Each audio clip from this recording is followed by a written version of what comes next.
नमस्कार, आप सभी का स्वागत है एक और नई वीडियो में। और इस वीडियो में हम जिस स्टॉक का एनालिसिस करने जा रहे हैं, अगर मैं उसके बारे में बताऊं तो उस कंपनी का लिकर सेक्टर में महाराष्ट्र में 30 to 35% मार्केट शेयर है। और वो कंपनी का ईपीएस पिछले 2015 से लेके अगर हम अभी तक देखें तो 500% से ज़्यादा मूव हुआ है। ज़्यादा टाइम वेस्ट नहीं करते हैं और शुरू करते हैं। वीडियो शुरू करने से पहले छोटा सा डिस्क्लेमर, ये वीडियो सिर्फ एजुकेशनल और इन्फॉर्मेशनल पर्पसेस के लिए है और ये सिर्फ मेरे पर्सनल ओपिनियन से और कोई भी तरीके के रिकमेंडेशन या टिप्स नहीं है। मैं सेबी रजिस्टर्ड एडवाइज़र नहीं हूँ और मार्केट में कोई भी निवेश करने से पहले अपने वित्तीय सलाहकार की राय ज़रूर ज़रूर ज़रूर लीजिए। So let's begin. तो आज का स्टॉक है हमारा जीएम ब्रेवरीज। अगर हम कंपनी के बिजनेस ओवरव्यू के बारे में बात करें तो कंपनी का कारोबार अल्कोहल बेवरेजेस सेक्टर में है। और अगर हम मार्केट कैप की बात करें तो मोटा मोटा 1500 करोड़ के आसपास है, जो कि इसे एक स्मॉल कैप बनाता है। और अगर हम कंपनी के ऊपर इंफॉर्मेशन की बात करें तो हमने जैसे बताया था, सिंगल लार्जेस्ट मैन्युफैक्चरर है ऑफ लिकर इन महाराष्ट्र।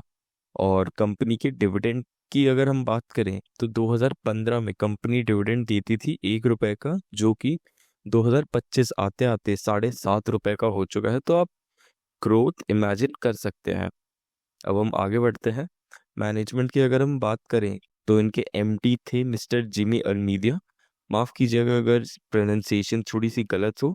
इनके एमडी थे मिस्टर जिमी अल्मीडिया, जो कि अब नहीं रहे। इनके बेटे मिलिंद अल्मीडिया ने टेक ओवर कर लिया है।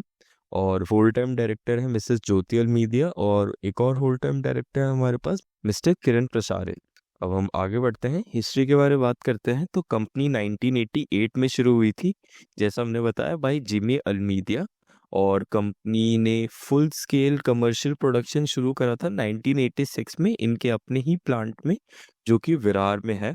और कंपनी का आईपीओ आया था 1993 में, जो कि 10 रुपए पर शेयर के हिसाब से आया था। और सिंस से इतना पुराना आईपीओ है, ये 1993 का है, तो इसके ऊपर इन्फो नहीं है कि ओवर सब्सक्राइब हुआ था कि अंडर सब्सक्राइब हुआ था।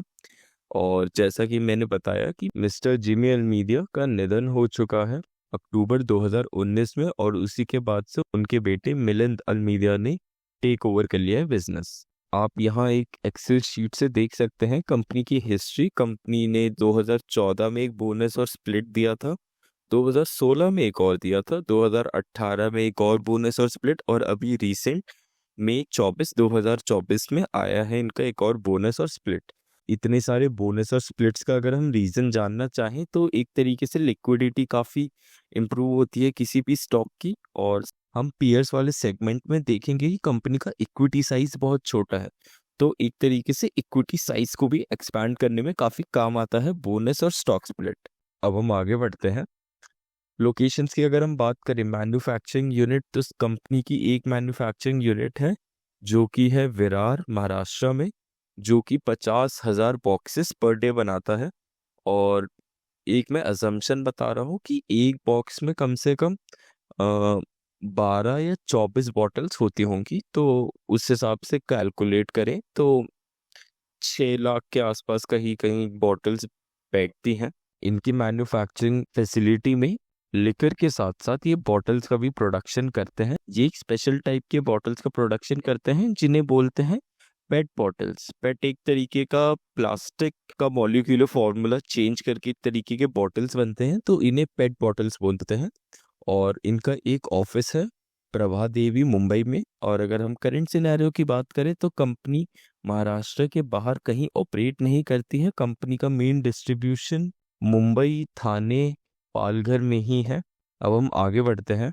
सेक्टरल एनालिसिस अगर हम एक छोटा सा देखें तो करंट सेक्टर का साइज है 52.4 बिलियन, जो कि बाय 2030 64 बिलियन तक पहुंचना चाहिए विथ 6.5% ऑफ CAGR।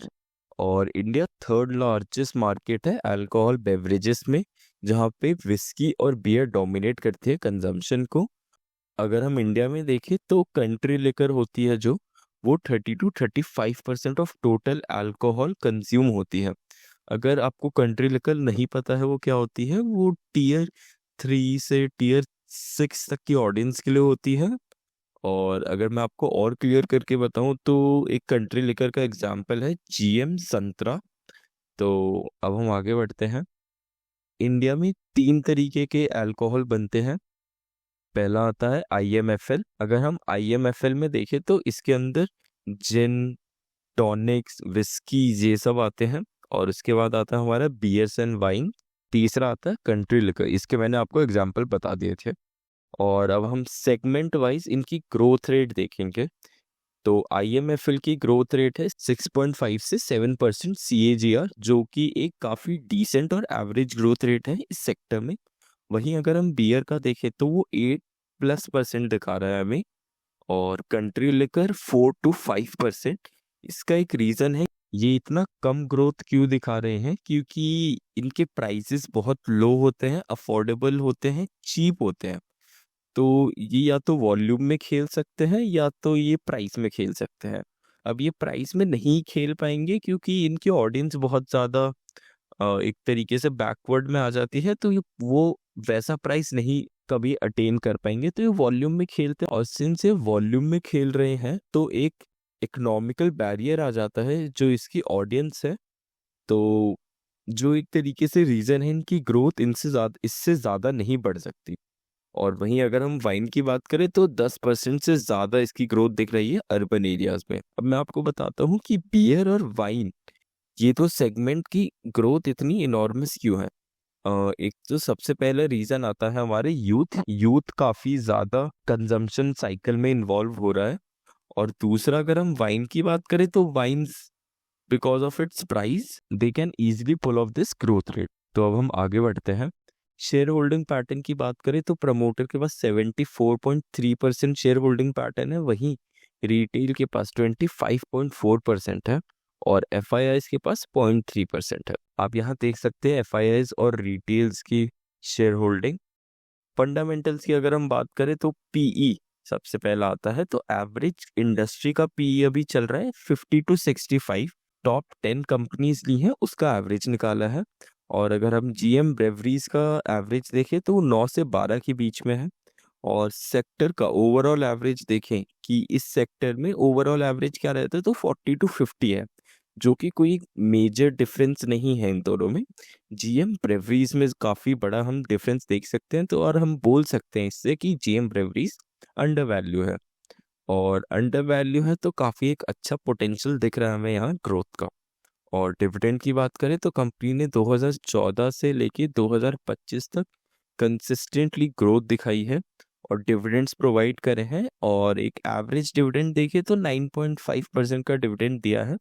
कंपनी भी छोटी है तो वो डिविडेंड उतना ज़्यादा नहीं दे सकती, बट पिछले 10 साल से काफ़ी अच्छा नंबर दिया है डिविडेंड्स का। अब हम आगे बढ़ते हैं। पैट देखें तो कंपनी ने 2022 में 11,000, 2023 आते आते 13,000, और 2024 में कंपनी ने 18, और 2025 में रिसेंट में कंपनी ने 15,900, मतलब हम मोटा मोटा 1600 मान ले तो कंपनी ने 1600 का प्रॉफिट बुक देखा है। और यहाँ अगर आप देख सकते हैं तो हल्का सा एक प्रॉफिट ड्रॉप दिखा है 2024 से 25 आते आते। तो ये कोई एक मेजर कंसर्न नहीं है कंपनी के लिए। अब हम आगे बढ़ते हैं, ईपीएस के बारे में बात करें। तो ईपीएस के बारे में अगर हम बात करें तो 2014 में 9.4 देख सकते हैं, और 2025 आते आते 56। और अगर आप इसे मोटा मोटा कैलकुलेट करें तो 500% के आसपास का इसका ईपीएस हमने ग्रो होते देखा है पिछले 10 सालों से। और कैश फ्लो की अगर हम बात करें, ये screener.com से चार्ट है। अब हम नेक्स्ट स्लाइड में चलते हैं। यहाँ पे कंपनी की ऑफिशियल फाइनेंशियल स्टेटमेंट्स है कैश फ्लो में।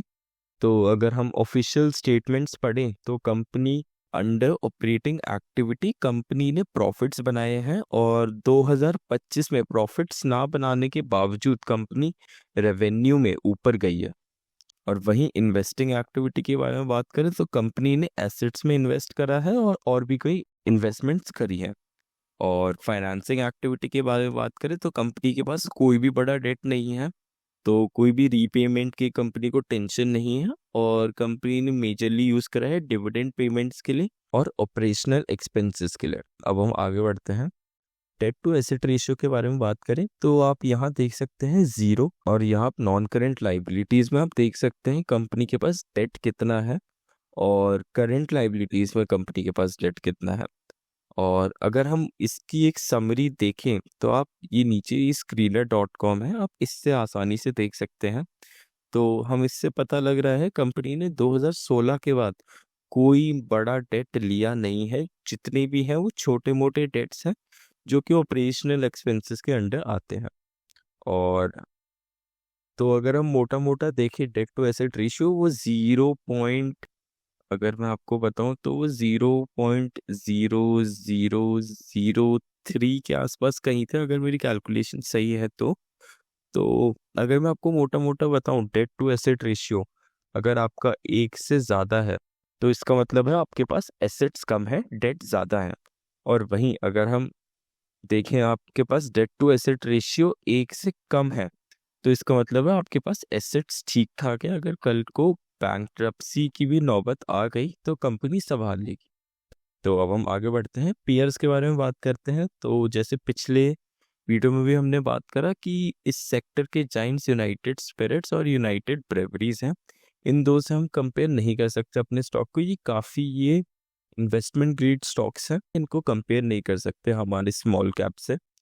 और वहीं अगर हम एलाइड ब्लेंडर्स और जीएम ब्रेवरीज की बात करें और इनके करंट मार्केट प्राइस की, तो अलाइड ब्लेंडर्स काफ़ी अट्रैक्टिव दिख रहा है 323 में। पर अगर हम अलाइड ब्लेंडर्स को देखें तो उसका डेट 716 के आसपास है, जो कि सेकेंड मोस्ट डेट में आ जाता है। सेकेंड मोस्ट डेट के साथ साथ कंपनी का आप ईपीएस भी देख सकते हैं, इक्विटी साइज डायरेक्टली रिलेटेड होते हैं एक दूसरे से। तो अब अगर मैं आपको मोटा मोटा बताऊं, अगर कंपनी 1 रुपये कमाएगी तो 27 लोगों में बटेगा, और वहीं अगर जीएम ब्रेवरीज 1 रुपये कमाएगी तो वो 2 लोगों में बटेगा। तो जीएम ब्रेवरीज काफ़ी अट्रैक्टिव लग रहा है, इसका मार्केट प्राइस भी काफ़ी अच्छा है, और पीई रेशियो भी हमने आपको दिखा दिया था पीछे कि कंपनी काफ़ी अंडर वैल्यू है। और सिंस कंपनी के पास इतनी छोटी इक्विटी है तो वो अपना ईपीएस भी काफ़ी अच्छे से कंट्रोल कर सकती है, और सबसे बड़ी बात है कंपनी के पास डेट कोई नहीं है, जो कि काफ़ी बड़ा फैक्टर प्ले करती है किसी भी कंपनी की ग्रोथ के लिए। अब हम एंड में आते हैं, कंक्लूजन के बारे में बात करें तो कंपनी कंप्लीटली डेट फ्री है, और revenues and profits are increasing year on year basis में, और कंपनी का ओनली सोर्स ऑफ रेवेन्यू है महाराष्ट्र में। कंपनी ने एक्सपेंशन कहीं नहीं करी है, जैसा स्टार्टिंग में बताया था कि 25 से 30% मार्केट शेयर है इनका महाराष्ट्र के अंदर। हमने जैसा डिस्कस करा था, ईपीएस और प्रमोटर होल्डिंग एक बहुत सिग्निफिकेंट फैक्टर है किसी भी कंपनी के फ्यूचर आउटलुक के लिए, और कंपनी ने मल्टीपल बोनसेस और स्टॉक स्प्लिट्स इशू करे हैं, जो कि कंपनी की एक लिक्विडिटी और इक्विटी साइज को भी बढ़ा रहा है। सिंस कंपनी का इक्विटी साइज बहुत छोटा है, 2 के आसपास है, अगर हम पूरे सेक्टर से कंपेयर करें तो ये 2-3 रीजंस हो सकते हैं जिसके लिए कंपनी स्टॉक स्प्लिट्स बहुत कर रही है और बोनस इश्यूज बहुत ज़्यादा दे रही है। और अब हमने इतनी अच्छी बातें कर ली तो एक दो मैं आपको ड्रॉबैक्स भी बता देता हूँ। कंपनी के ऊपर एक केस चल रहा है करेंट। कंपनी जो बॉटल्स मैन्युफैक्चर करती है, जैसा मैंने आपको बताया था, पेट करके इनकी बॉटल्स होती हैं, उनके ऊपर इनका एक ट्रायल चल रहा है कोर्ट में। कोर्ट का रिजल्ट नहीं आया अभी तक। अगर मैं आपको मोटा मोटा केस बताऊं तो alcohol should not be stored in plastics, तो इसी के तर्क वितर्क में केस है। वीडियो ख़त्म करने से पहले एक और चीज़ बताना चाहूँ तो मैं कम जैसा बताया है मैंने कि कंपनी महाराष्ट्र में ऑपरेट कर रही है, तो इसकी रिस्ट्रिक्शंस काफ़ी ज़्यादा हैं। कंपनी केपेक्स नहीं कर रही है, एक्सपेंशन नहीं कर रही है, सही समय आने पे कर सकती है कंपनी। बस यही 2-3 मुझे ड्रॉबैक्स जो दिखे हैं ऑन अ थ्योरेटिकल बेसिस। तो यही था वीडियो, अगर आपको पसंद आया हो प्लीज़ सपोर्ट कीजिए एंड थैंक यू।